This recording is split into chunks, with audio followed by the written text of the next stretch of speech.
afternoon. We've got a lot of snow falling in the mountains right now. We've got rain and thunderstorm potential for the Bay Area. We've already seen some thunderstorms up around the west slope of the Sierra Nevada. We're up at Palisades, Tahoe right now. Winter storm warning up there. It's nuking, as the locals would say. You can, maybe if you look hard at this camera, you can pick out some of the snow falling, but it's a blizzard. And what's happened? All right, there you go, top of the mountain. What's happened is we've got. Let me go to the radar. We've got a lot of cold air that is infiltrated. Last night, Lake Tahoe had thunderstorms, big thunderstorms last night, indicating that cold air was interacting with that warmer air. That warmer air, it rained yesterday up around Lake Tahoe, right? So this cold air, the air masses are switching.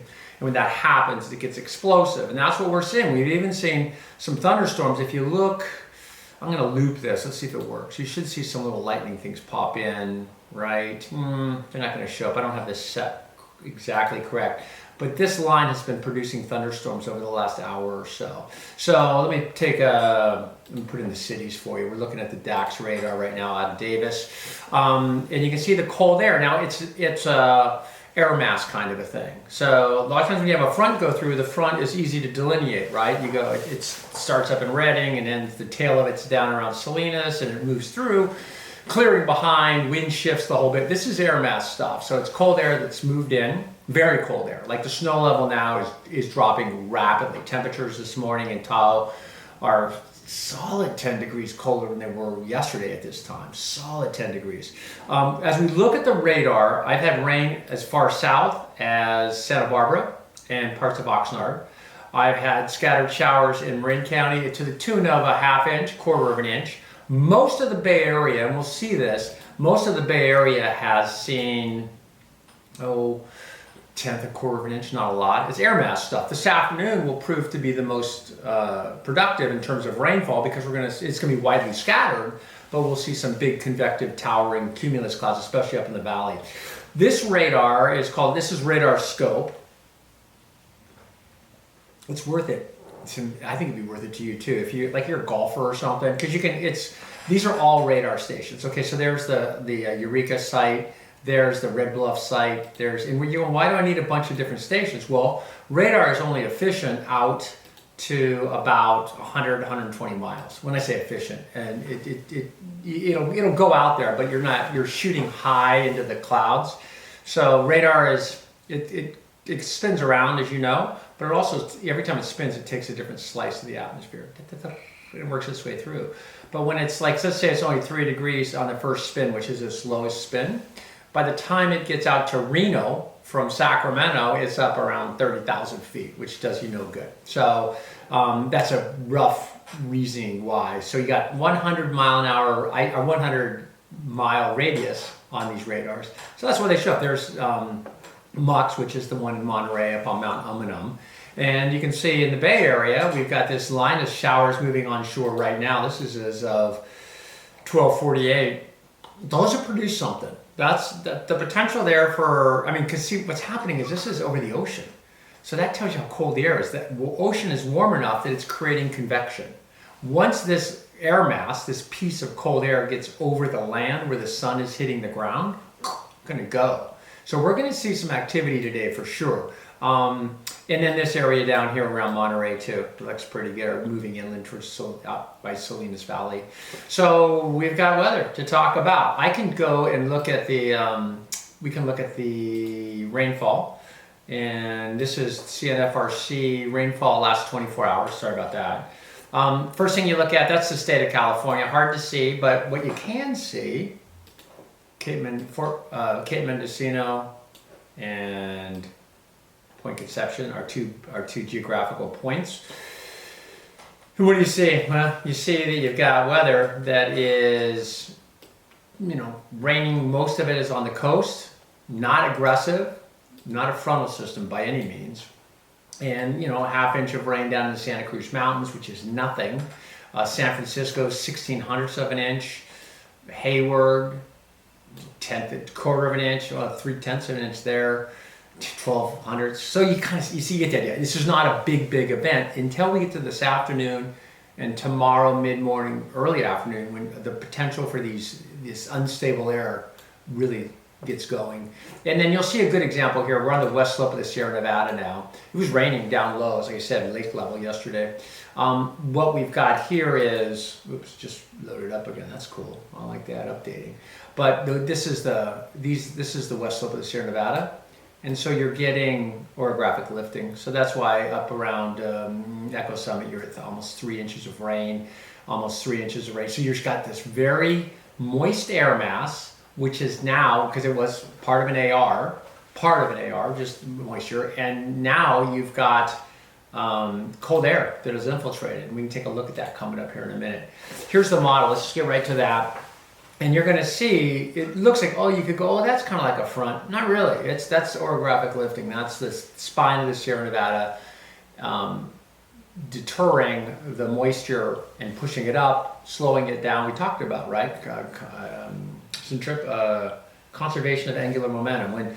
When storms hit the west slope of the Sierra Nevada, they go up, right? Storms are like the column of air. Let's say the column of air in the storm. Let's take a thunderstorm.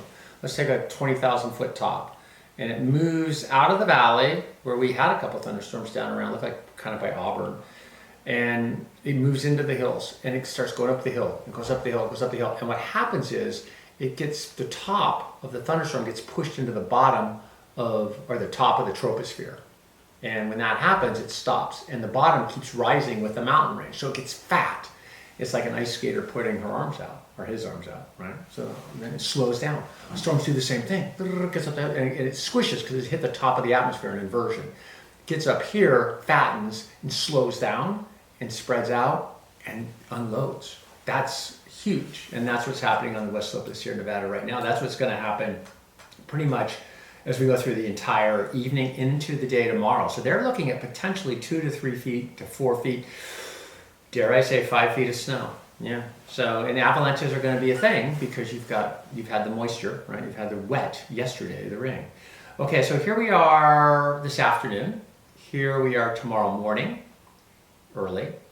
And then you see up around Crescent City, a nice little bullseye, and up around Humboldt.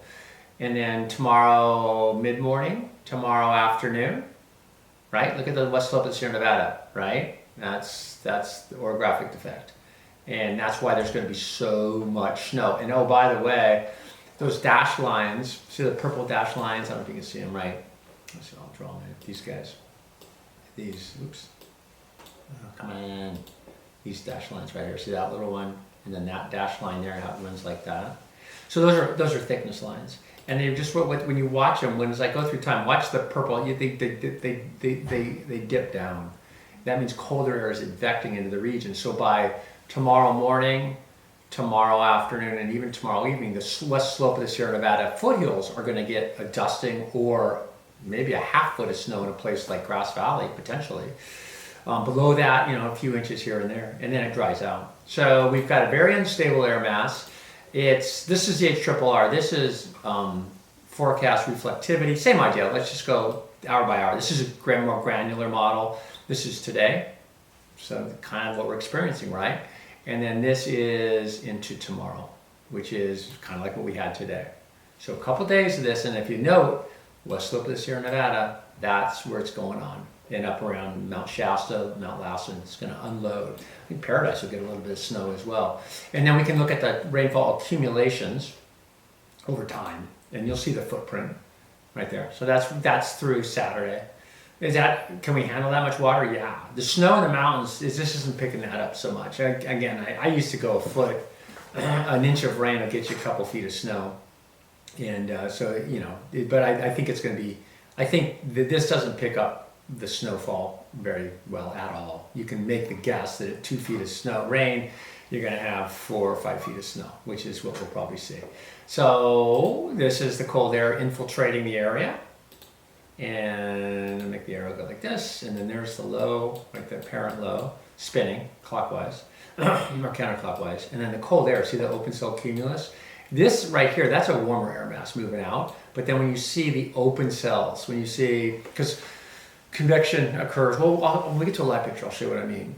The air rises, but again, this is cold air, and it's going to bump right into that.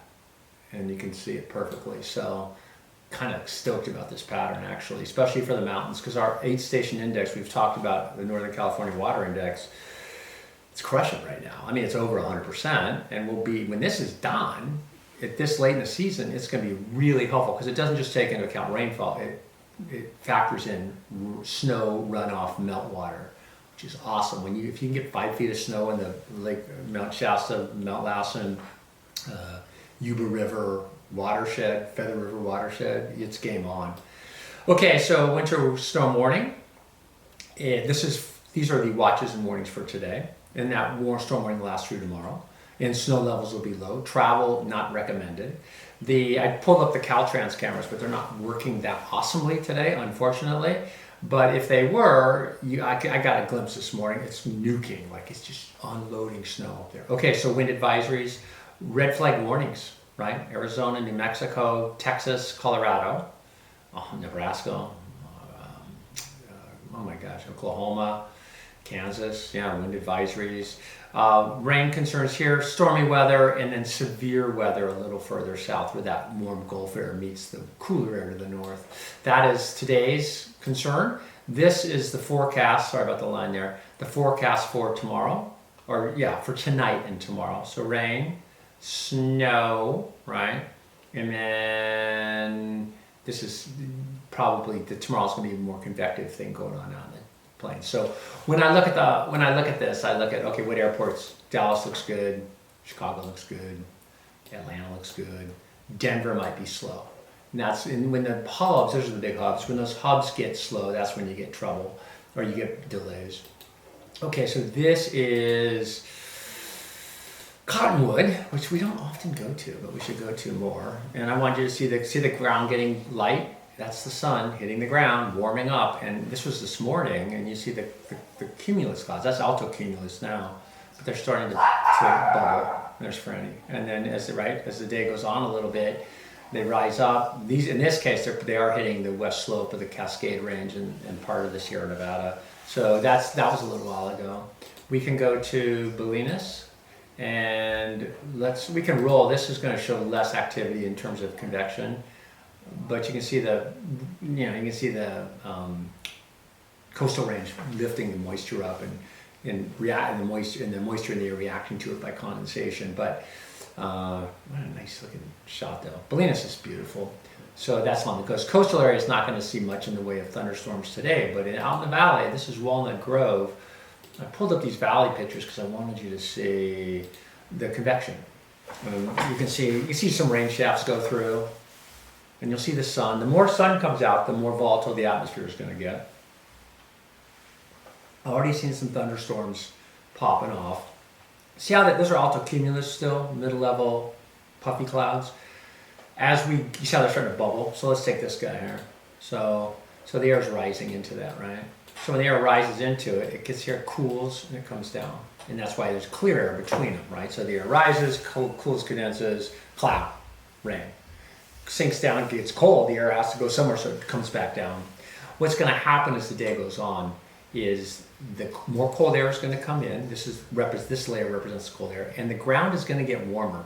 And when the ground gets warmer, these clouds are going to start going up bigger and bigger and bigger and bigger and bigger. And then you get towering cumulus, which we've already seen along the west slope. We're seeing some over here. See the top of that?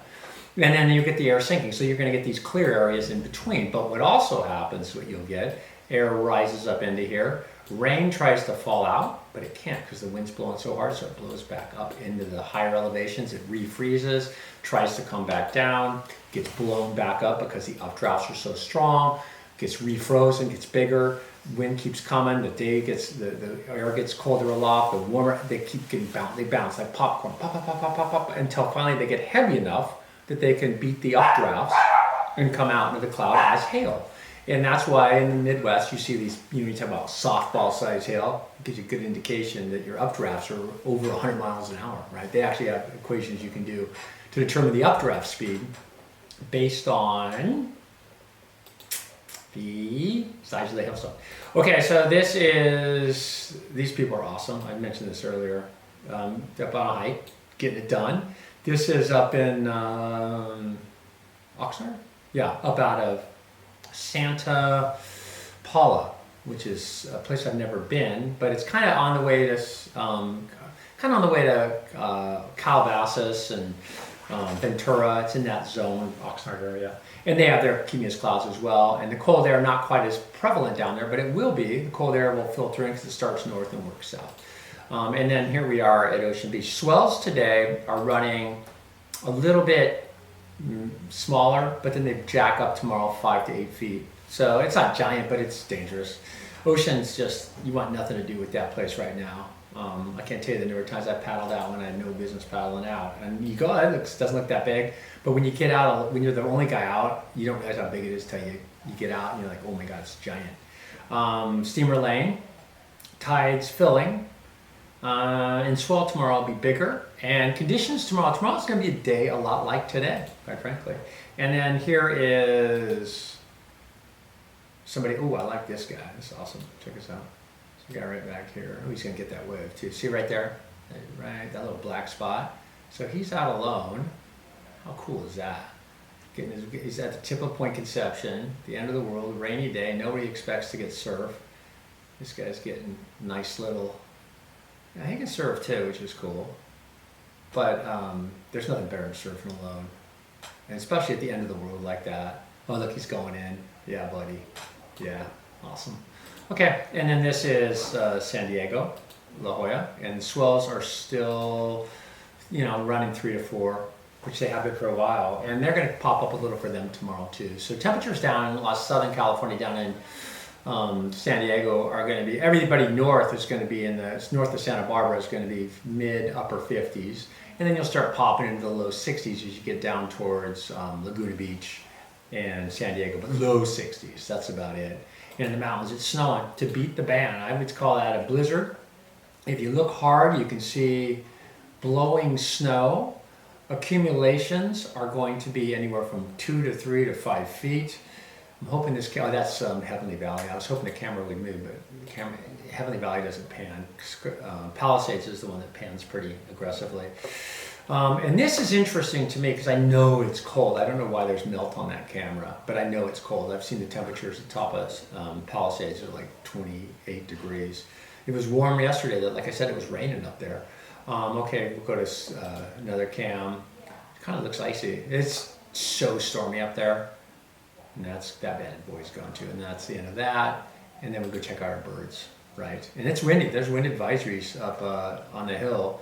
And the babies, I pointed this out, I don't know if I pointed this out yesterday or not, but the nest is about 6 feet wide by 6 feet wide. That's how big it is. So how big are these babies? I mean, they're big, right? I also read that they had the 3 eggs, and I think people who knew, because most eagles, I guess 1 to 2 is the average, 3 is unusual. And I think the reason is because of the size of the babies, right? I mean, they lost one because that winter storm came in. Their down feathers, I guess, hadn't come in yet. And so that little one froze to death, one of them. I don't know which one it was actually, in terms of the order. But, yeah, so it's just nature, yeah. And there's Mom. Look how windy it is. I mean, it's blowing up there. That looks like Mom. Yeah, that's Mom right there. She's got the little black dot on the forehead. And Dad's always subservient, which my wife loves, because Shadow is like, he's so careful. Like if you watch him feed the babies, and look how neat he is too. He looks way less, like I go, Pam, look how clean he keeps himself. And she goes, well, yeah, because Mom's doing all the work. But he's an awesome hunter. I'm sticking up for Shadow, because he's an awesome hunter. He always brings good food back. And look how he's so careful with the babies. Mom tends to be a little bit rougher. Just I think because she's got to get it done. I'm just anthropomorphizing now, but if you watch this long enough, you really get an indication of personality. I wonder if he's cleaning his beak when he does that. I wonder if he is. You see, he's a perstickety little fella. Beautiful. So anyway, those are the birds. We've got lots to talk about. There are a lot to talk about the next couple of days. I think that the headline today is going to end up being thunderstorms, blizzard up in the mountains, snow concerns, traveling, chains on and off the next 36 hours, not just through today and tonight, but through the day tomorrow. It's going to be on and off. So the mountains, big time. And we talked about the H station index the other day. That's already at 100% of average. This snow event will push it well above that, which is awesome. So it's what you like to see. Okay, we will chat with you soon. See you back here.